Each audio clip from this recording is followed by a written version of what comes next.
Hey, what's going on, everybody? This is District 6. Um, we're here today to do our first or second speakeasy. It all depends on if I can do the other video that we've been doing. We're kind of editing it. The other one was the first go. If not, this will be the first one. But well, anyways, welcome and thank you. We're here with our video game guru expert for District 6. Introduce yourself, man.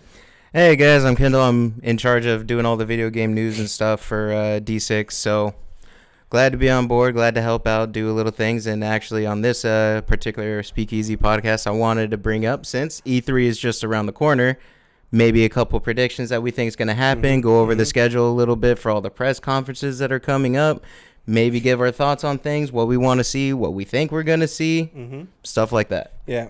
And well, I have Fred. And well, let's get down.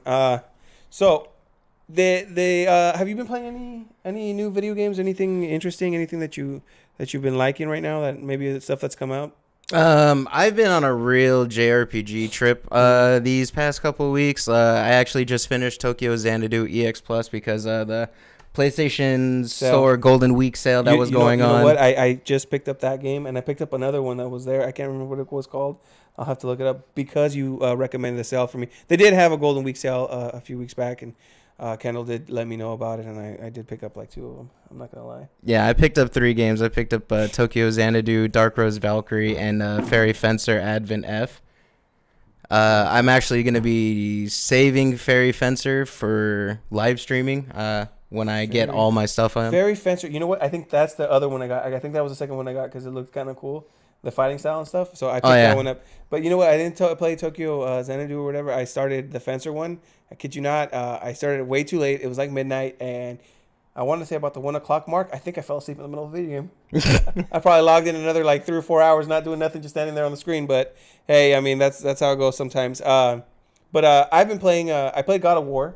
Oh, yeah? I finished that. Let me tell you, if you haven't played it yet, I don't know what's wrong with you. Go play it. PS4 life for life hashtag. Sorry, Xbox.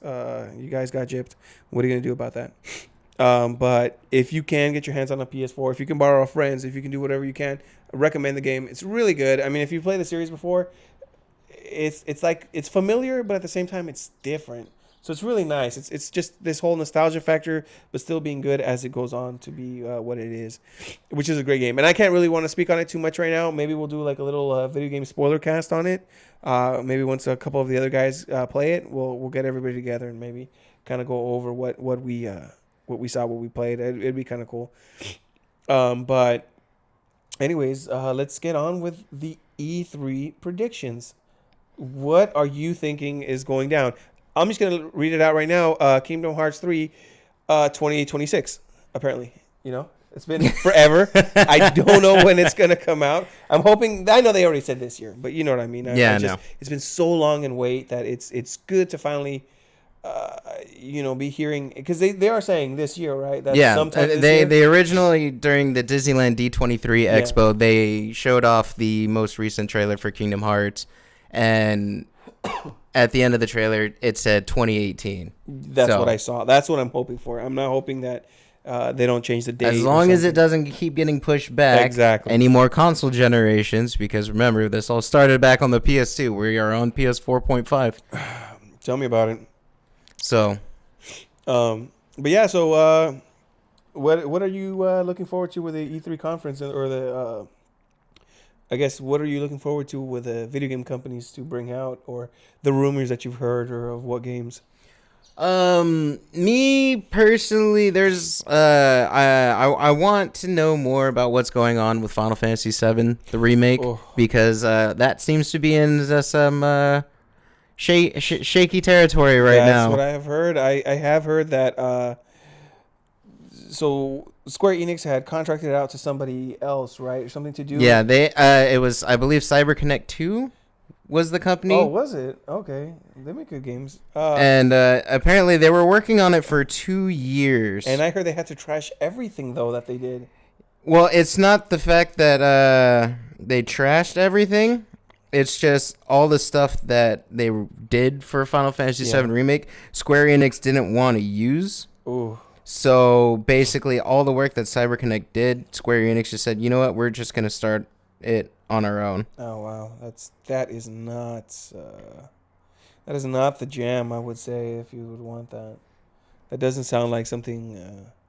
I mean, because it sets you back. 2 years worth of progress does set you back a bunch. Oh yeah, and originally they were going to be using the same engine that they used for Final Fantasy 15. Yeah. And then I guess they've changed their minds on that now as well, and are moving to use the Unreal Engine. Oh, okay.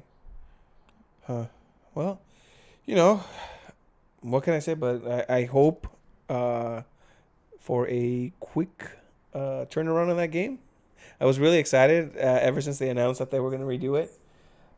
Just hoping, but you know how that goes. It'll be a while with them having to redo everything and all that stuff. But well, I mean, we'll see.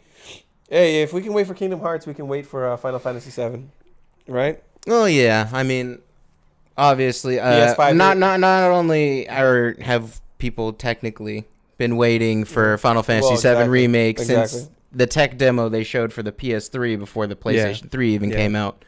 So, now that it's officially announced, people are like clamming for information and still looking for stuff like that. It always goes that way. I mean, hey, look, PS7, Final Fantasy 7, right? There's still a couple console generations to wait for it. Oh yeah, there's plenty of console generations. No, maybe we'll probably see it within the next generation.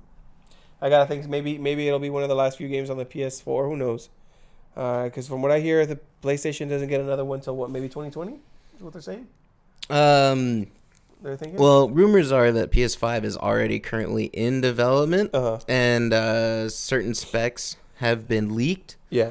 But Sony has already come out saying that they're not going to be talking about any hardware at this E3. So that means more than likely there's going to be no PlayStation VR new headset kind of thing like that.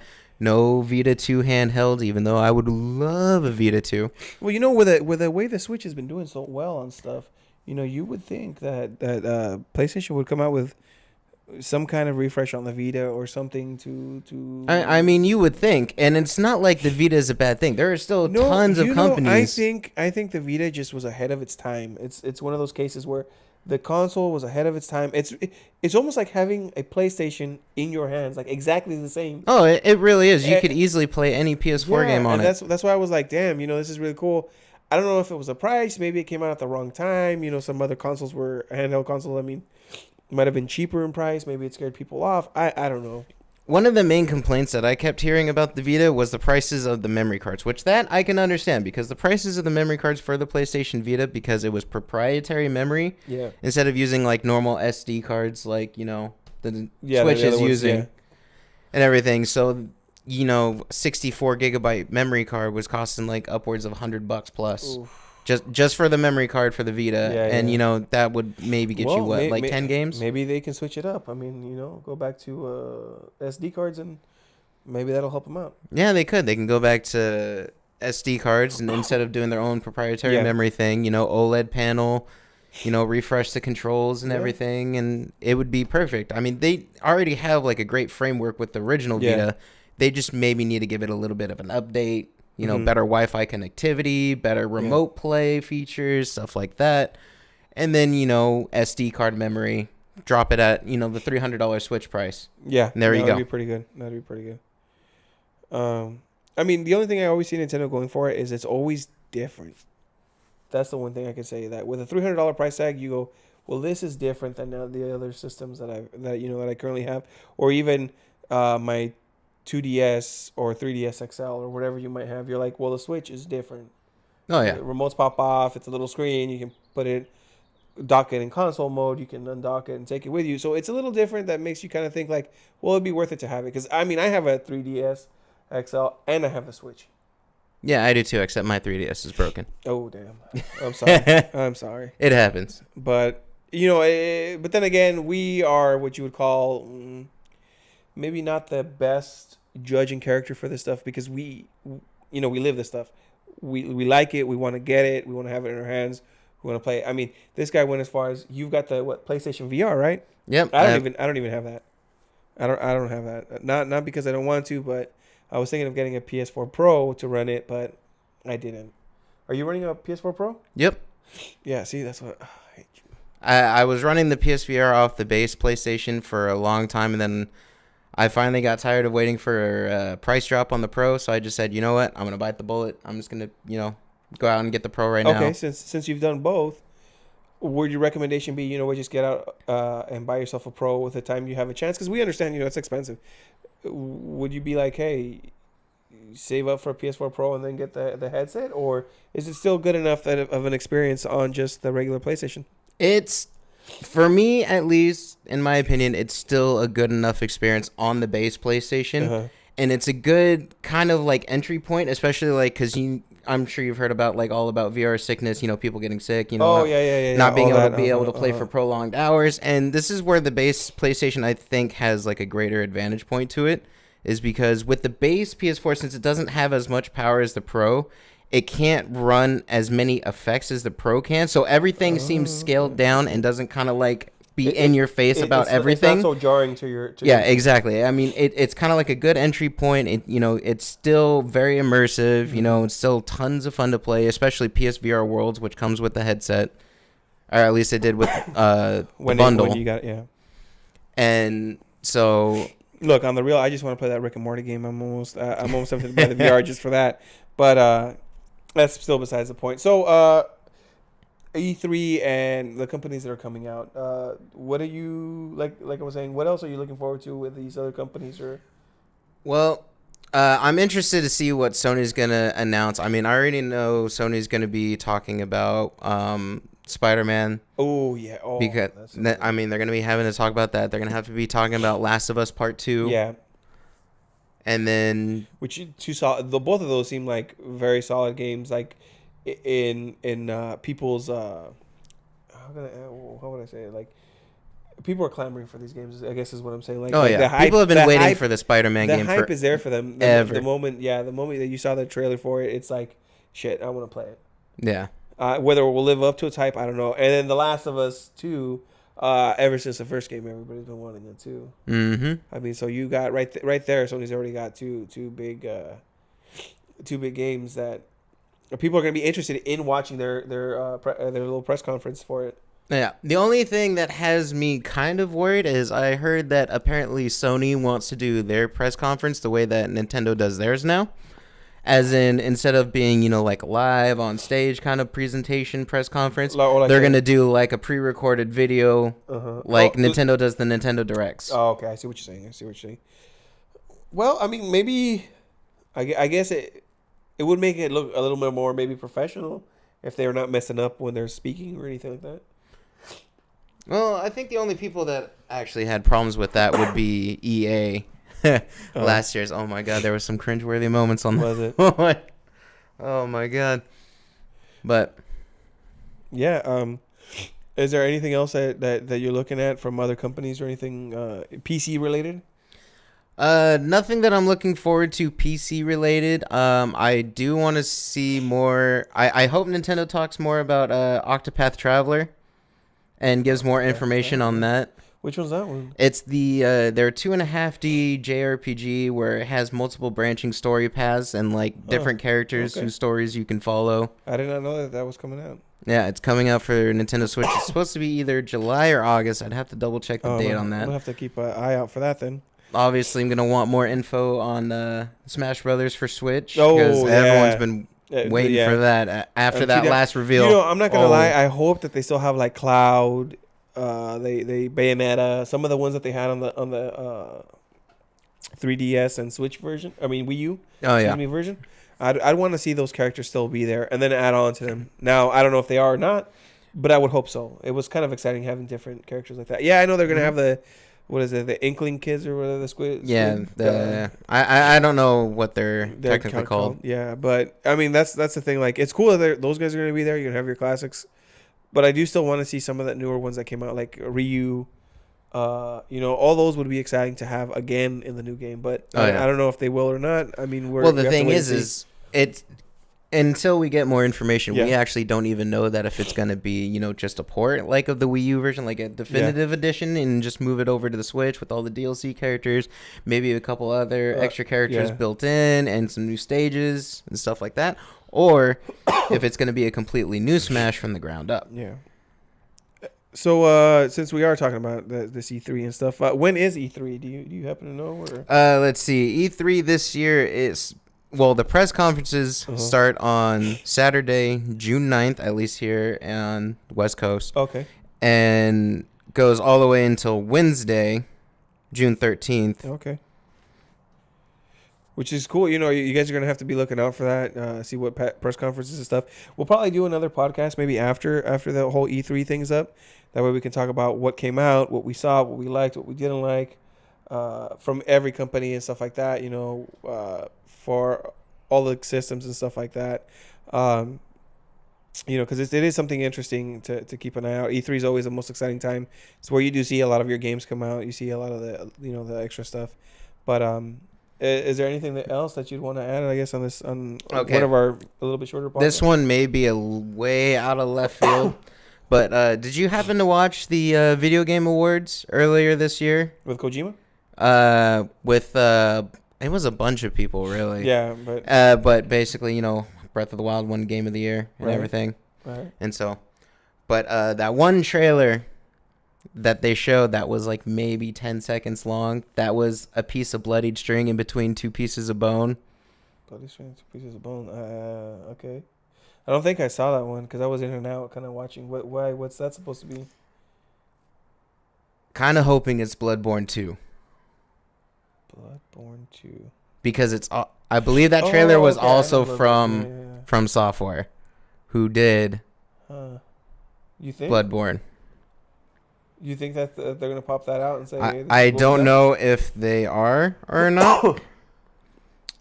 But I would kind of hope so, because Bloodborne was an amazing exclusive for the PS4 from, Dark Souls. Just the world about it was great. The story was great. All that. I think, didn't Bloodborne come out if you had like the PlayStation Plus account, which most people have to have if you're going to be playing online? Yeah, it came out as it came out as a free game for PS Plus. I forget which month. So you probably got a lot more people playing it too, so that that are probably going to be interested if it is a part 2. We're going to be interested in wanting to play that. Mm-hmm. But anything else you might want to add? Not really. I mean, if you're into fighting games, more info about Soul Calibur 6. Oh, yeah. Oh, that one looks good. Soul Calibur 6 is going to be coming out sometime this year, supposedly, Witcher, as well. Was it Geralt? Geralt. There you think. Thank you very much. Yeah, dude, he's going to be in it. I'm kind of excited. I like playing Witcher. I'm going to be kind of excited to play him. Oh, yeah. What other games you got? Oh, for the Gundam fans, I think, in a couple weeks... No, actually, in a couple weeks. No, month June. Yeah, because we're in May right now. So it'll probably be June around. They're gonna have the new Gundam break where. Oh yeah. Picking up pieces. It looks interesting. I don't know if it'll be fun. Maybe not. I think it's gonna be hit or miss with the whole pieces breaking off and putting them back on in the middle of battle kind of thing, instead of just building your robot from the ground up, like outside the mission, customizing it Armored Core style. Yeah, exactly. I think it would have been a lot better Armored Core style, but I see they want to try to go for a new twist. Yeah, whether if it's gonna pay off or not, who knows? Yeah, we'll check it out. We'll see how that goes. I mean, it sounds cool. What else? Is there anything else that we got? Not really. I mean, that's pretty much all. I'm interested to see, Square Enix with their own press conference this year. Probably gonna finally announce Kingdom Hearts. Hopefully that's what we can hope for. Well, you guys, thank you for coming to one of our shorter podcasts, but we're gonna try to see how this works out. It'll probably get longer or less depending on what kind of news we have and stuff like that. But thank you for joining us. Thank you for joining me, Fred, and Kendall over here for District 6. Follow us, like and subscribe. Check us out on Facebook, on YouTube, on Tumblr, on Twitter. We're now streaming on Twitch under District 6. No I's, just District 6. DS, what is it? CT? Well, anyways, District 6. Just follow us. Just follow us. Just take out the eyes, and you're all set. Kendall, you want to plug any of your stuff that you have on the other side? I know you have your own Twitch that you. Yeah, I have my own Twitch channel. I'm getting a bunch of parts put together real quick. I'm redoing my entire audio setup, but if you want to come check me out, I play a lot of JRPGs and stuff like that. You can follow me at twitch.tv/esper6476. Link will be down in the description. Cool, you guys. Well, thank you again. Any comments that you guys might have on what video games you might want to hear about or that you think are going to come out at E3, go ahead and put them down on in the lower what do you In the call it? comment section below. Yeah, thank you very much, Kendall. On the comment section, write it up and we'll throw some of our comments out there about what we're thinking and what's going on, and then we'll come back after E3 with a podcast with a breakdown of everything that happened. That'll probably be a little bit longer than this one, going over what, because there's going to be a lot of info coming out. Yeah, and going over what we think and what we like and what we were excited for. But like I said, thank you very much, and we'll see you in the next video. Bye.